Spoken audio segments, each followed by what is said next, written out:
This channel does not promote any violent, harmful, or illegal activities. All content provided by this channel is meant for an educational purpose only. বিজেপির পঞ্চায়েত সদস্যের তাঁত ঘর পুড়ে ছাই। তৃণমূলের বিরুদ্ধে আগুন লাগানোর অভিযোগ করছে বিজেপি। নদিয়ার শান্তিপুরে এই অশান্তির আঁচ লেগেছে। ফুলে ফুলে এখন জোর টক্কর, নানুরও কিন্তু কম যাচ্ছে না। মঙ্গলবার ভোর রাতে আগুন, গোটা তাঁত ঘর পুড়ে ছাই, সঙ্গে দুটো বাইকও। পুড়ে যাওয়া এই তাঁত ঘর থেকে উঠে আসছে রাজনীতির আগুনও।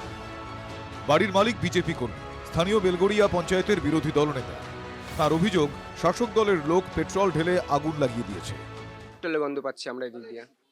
এটা পরিকল্পিত করে এটা করা হয়েছে। যেহেতু আমি একটা বিরোধী রাজনীতি করি, আমি বেলগড়িয়া পঞ্চায়েত বিরোধী দলনেতা, এটা তৃণমূলের দুষ্কৃতরা করছে। শান্তিপুরের টাউন তৃণমূল সভাপতির বিরুদ্ধে অবৈধ বালি ব্যবসার ও দুর্নীতির অভিযোগ তুলেছিলেন পবিত্র বিশ্বাস। তাই নাকি দিন দুয়েক আগে শাসক দল আক্রমণ চালায় তাদের উপর। অভিযোগ পবিত্র বিশ্বাসের পরিবারের।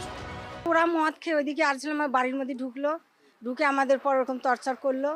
করার পর আমরা থানায় অভিযোগ দিয়েছিলাম। তার বুনে আমরা খাই, আমাদের তো এই ভোটের পরের থেকে তো কেস খামারি করেই যাচ্ছে।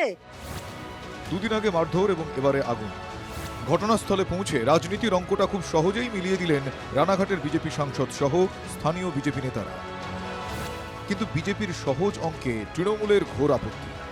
এদেরকে দমিয়ে রাখতে পারলে এলাকাবাসীকে দমিয়ে রাখা যাবে এবং এখানে অবাধে বালির চোরা কারবারি করা যাবে। এই উদ্দেশ্য নিয়েই আজকে এই গোবরচর এলাকা উত্তপ্ত হয়ে উঠেছে। একদম পরিকল্পিত ষড়যন্ত্র। আজ থেকে 5-6 দিন আগে এদের বাড়িতে উপরে আক্রমণ চালানো হয়, তার জিডি থানাতে আছে। এরকম ধরনের যে অভিযোগ উঠছে, কোনো কাজের সাথে বিগত দিনে বা বর্তমানে বৃন্দাবন প্রামাণিক জড়িত ছিল কি আজও আছে কিনা এলাকার মানুষ বল। রাজনীতির অঙ্ক সত্যি সহজে মেলে না। এই যেমন নানুর, কাজল শেখের শক্ত গড়ে হঠাৎ করেই আরএসএস এর পালে হাওয়া। তৃণমূল পার্টি অফিসে আরএসএস কর্মীকে হেনস্থার অভিযোগে মঙ্গলবার আরএসএস সদস্যরা নানুর থানা ঘেরাও করলেন। পুলিশের সঙ্গে বেশ কিছুক্ষণ খণ্ডযুদ্ধ। প্রশ্ন, কেন অভিযুক্তকে পুলিশ গ্রেফতার করছে না?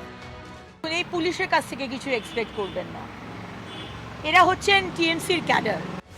লোকসভায় বিরোধী রাজনৈতিক দল ও কর্মীদের অধিকারের দাবিতে তৃণমূল সাংসদরা সরব হন বারবার। কিন্তু তৃণমূলের রাজ্যে বিরোধী দলের কর্মীদের এই অবস্থা কেন, সে উত্তর আছে কি? মহাদেব কুণ্ডু ও হিমাদ্রি মণ্ডলের রিপোর্ট, টিভি9 বাংলা।